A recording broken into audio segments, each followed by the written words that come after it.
American president Donald ട്രംപിനെ ഞാൻ ഒരിക്കലും ഇന്ത്യയുടെ ഒരു അടുത്ത സുഹൃത്തായിട്ടോ അല്ലെങ്കിൽ ഇന്ത്യക്ക് വേണ്ടി അദ്ദേഹം സ്പെഷ്യലായിട്ട് എന്തെങ്കിലും ചെയ്യുമെന്നോ വ്യക്തിപരമായിട്ട് എനിക്ക് തോന്നിയിട്ടില്ല. ഞാൻ അങ്ങനെ കരുതുന്നുമില്ല. ഒരുപക്ഷെ അങ്ങനെ കരുതുന്ന ഒരുപാട് പേരുണ്ടാകാം. ട്രംപിന്റെ അജണ്ട യുഎസിനെ കൂടുതൽ പവർഫുൾ ആക്കുക എന്നതാണ്. അപ്പൊ അത് തെറ്റാണെന്നും ഞാൻ പറയുന്നില്ല. അതിനാണ് അദ്ദേഹത്തെ യുഎസിലെ ജനങ്ങൾ തെരഞ്ഞെടുത്തിരിക്കുന്നത്. അപ്പൊ അതുകൊണ്ട് ട്രംപിന്റെ നിലപാടുകളിലുള്ള നമ്മുടെ അഭിപ്രായങ്ങൾ സമ്മിശ്രമായിരിക്കും. ട്രംപിനെ ചില വിഷയങ്ങളിൽ ട്രംപിനോട് യോജിക്കാനും ചിലതിനോട് എതിർക്കേണ്ടതായും വരും. കാരണം അങ്ങനത്തെ ഒരാളാണ് ട്രംപ്. അപ്പോൾ ട്രംപിനോട് യോജിക്കാൻ പറ്റുന്ന ഒരു വിഷയത്തെക്കുറിച്ചാണ് ഞാൻ ഈ വീഡിയോയിൽ സംസാരിക്കാൻ പോകുന്നത്. ഒരു പക്ഷേ നരേന്ദ്രമോദിയും ട്രംപും ചേർന്ന് വലിയൊരു പദ്ധതി ആസൂത്രണം ചെയ്യുന്നുണ്ടോ എന്നൊരു സംശയം തോന്നിപ്പിക്കുന്ന ചില കാര്യങ്ങൾ ഉണ്ടായിട്ടുണ്ട്.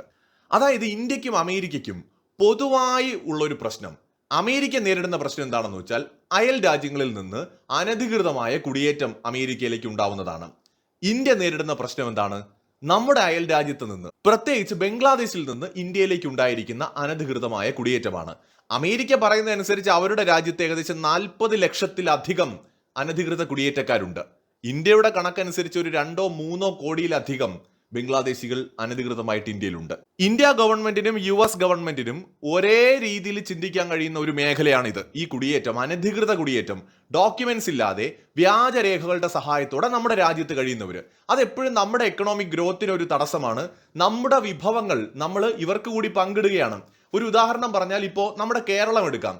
കേരളത്തിൽ 3.5 കോടി ജനങ്ങളുണ്ട്. ഈ 3.5 കോടി ജനങ്ങൾക്ക് പുറമെ ഒരു 25 ലക്ഷം പേര് അനധികൃതരായിട്ട് നമ്മുടെ കേരളത്തിൽ വന്നു കഴിഞ്ഞാൽ, വ്യാജരേഖകൾ ഉണ്ടാക്കി അവരിവിടെ താമസിക്കാൻ തുടങ്ങിക്കഴിഞ്ഞാൽ, സ്വാഭാവികമായിട്ട് നമ്മുടെ ഗവൺമെന്റ് ഈ 3.5 കോടി ജനങ്ങൾക്ക് വേണ്ടി ചെലവാക്കേണ്ട വിഭവങ്ങൾ, അതിപ്പോ ഏത് തരം ഒരു പദ്ധതിയാണെങ്കിലും അത് അനധികൃതരായിട്ട് വന്നിട്ടുള്ള 25 ലക്ഷം പേർക്ക് കൂടി അത് ഷെയർ ചെയ്യേണ്ടതായിട്ട് വരും. അപ്പൊ നമ്മുടെ ഗ്രോത്തിനെ അത് കാര്യമായി തന്നെ ബാധിക്കും.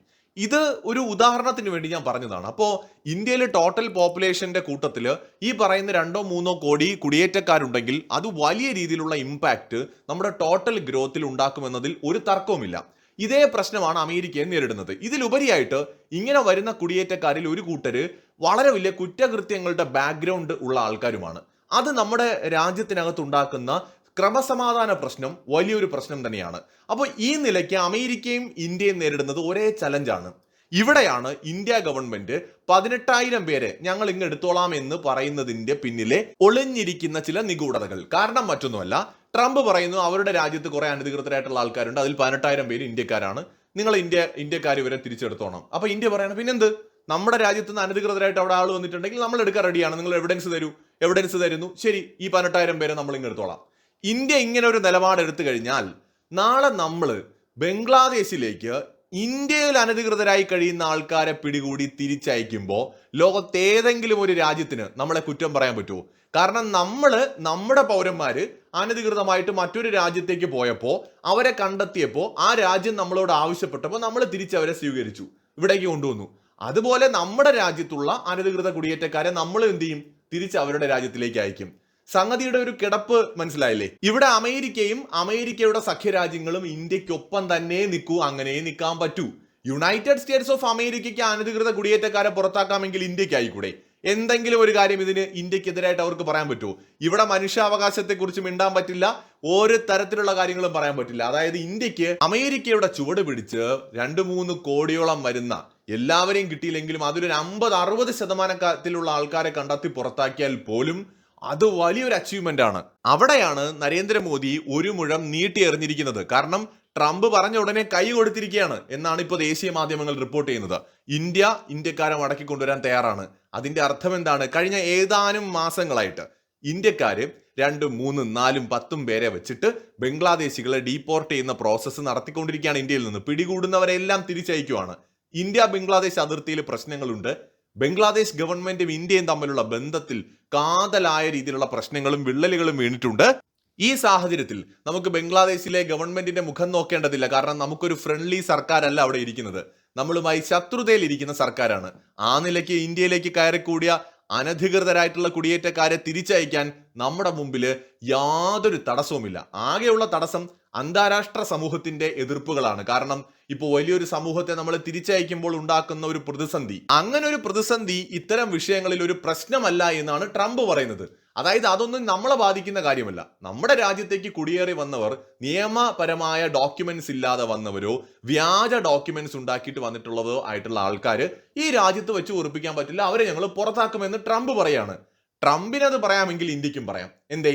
ഏതെങ്കിലും ഒരു രാജ്യത്തിന് അവിടെ എതിർക്കാൻ പറ്റുമോ? അങ്ങനെയാണെങ്കിൽ ആദ്യം നിങ്ങൾ അമേരിക്ക എതിർക്കേണ്ടി വരും. അമേരിക്ക ഇത് ചെയ്യുകയും ഇന്ത്യക്കാരെ സ്വീകരിക്കുകയും ചെയ്തു കഴിഞ്ഞാൽ അന്താരാഷ്ട്ര വേദികളിൽ ഇന്ത്യക്ക് പറയാൻ ഈ ഒരൊറ്റ എക്സാമ്പിൾ മതി. ഞങ്ങൾ ചെയ്തിട്ടുണ്ട്, അപ്പൊ പിന്നെ ഞങ്ങളുടെ രാജ്യത്തുള്ളവരെ പുറത്താക്കാൻ ധാർമ്മികമായി ഞങ്ങൾക്കും അവകാശമുണ്ട്, അവരെ ബംഗ്ലാദേശ് സ്വീകരിച്ചേ പറ്റൂ. അവിടെ പിന്നെ ബംഗ്ലാദേശുമായിട്ട് നമുക്കൊരു ഫ്രണ്ട്ലി റിലേഷൻ കൂടി ഇല്ലാത്തത് കൊണ്ട് ഇത് അനായാസം നമുക്ക് ഈ ഒരു വിഷയത്തിൽ ഇങ്ങനെ ഒരു കാര്യത്തിലേക്ക് എത്താനായിട്ട് കഴിയും. കുറെ കാലമായിട്ട് ഇന്ത്യയിൽ ഉയരുന്ന ഒരു ആവശ്യമാണ് ബംഗ്ലാദേശികളെ തിരിച്ചയക്കണം. ഇന്ത്യയിൽ ഇപ്പൊ കണ്ടില്ലേ, സെയ്ഫ് അലി ഖാന്റെ വീട്ടിൽ കയറി ആക്രമണം നടത്തിയതും ഒരു ബംഗ്ലാദേശിയാണ്. ഇന്ത്യ ബംഗ്ലാദേശ് അതിർത്തിയിൽ കൃത്യമായ മുള്ളുവേലികൾ സ്ഥാപിച്ചുകൊണ്ട് അതിർത്തി സുരക്ഷിതമായി അടയ്ക്കുവാനും ഈ സാഹചര്യത്തിൽ നമ്മൾ തയ്യാറെടുക്കുകയാണ്. അതിന്റെ പ്രവർത്തനങ്ങളാണ് ഇപ്പോൾ നടന്നുകൊണ്ടിരിക്കുന്നത്. പലയിടങ്ങളിലും ബംഗ്ലാദേശ് എതിർപ്പുണ്ടാക്കുന്നുണ്ട്. അതിനെയൊക്കെ നമ്മൾ അതിജീവിച്ച് അത് മുന്നോട്ട് പോവുകയാണ് ആ പ്രോസസ്സുമായിട്ട്. സോ ഇതൊരു നല്ല ഓപ്പർച്യൂണിറ്റിയാണ് ഇന്ത്യക്ക്. ഒരുപക്ഷെ ഇന്ത്യയും അമേരിക്കയും തമ്മിൽ വളരെ നല്ലൊരു അണ്ടർസ്റ്റാൻഡിങ് ഈ ഒരു ടോപ്പിക്കിൽ, ഈ കുടിയേറ്റക്കാരുടെ കാര്യത്തിൽ ഉണ്ടായിട്ടുണ്ടെന്നാണ് ഞാൻ കരുതുന്നത്. അതുകൊണ്ടാണ് മോദി ചാടി വീണ് പിടിച്ചിരിക്കുന്നത്, ശരി ഞങ്ങൾ ഇങ്ങ് കൊണ്ടുവരാമെന്ന്. സോ അത് നാളെ നമ്മൾ ഇത് ചെയ്യുമ്പോൾ ആരും തടയാതിരിക്കാൻ ഓടുന്ന പട്ടിക്ക് ഒരു മുഴ മുമ്പേ എറിയുമെന്ന് പറയുന്ന പോലെ ഒരു നീക്കമായിട്ടാണ് തോന്നുന്നത്. ഈ വിഷയത്തിലുള്ള നിങ്ങളുടെ വിലയേറിയ അഭിപ്രായങ്ങൾ കമന്റ് ചെയ്യൂ. ഈ ടോപ്പിക്കിൽ മോദി സർക്കാരിന്റെ ഈ ഒരു അടിയന്തരമായിട്ട് അമേരിക്കയിലുള്ള ഇന്ത്യൻ അനധികൃതരായിട്ടുള്ള ആൾക്കാരെ, കുടിയേറ്റക്കാരെ കൊണ്ടുവരാമെന്ന് പറയുന്നതും, ഇതേ സമയത്ത് തന്നെ ആസാമിൽ നിന്നടക്കം ഈ കുടിയേറ്റക്കാരായിട്ട് എത്തിയിട്ടുള്ള, അനധികൃതരായിട്ട് എത്തിയിട്ടുള്ള ബംഗ്ലാദേശികളെ മടക്കി അയക്കാനുള്ള നീക്കങ്ങളും ഇതെല്ലാം കൂടെ കൂട്ടി വായിക്കുമ്പോൾ പ്രേക്ഷകർക്ക് എന്താണ് തോന്നുന്നത് എന്നുള്ളത് തീർച്ചയായും കമന്റ് ചെയ്യുക.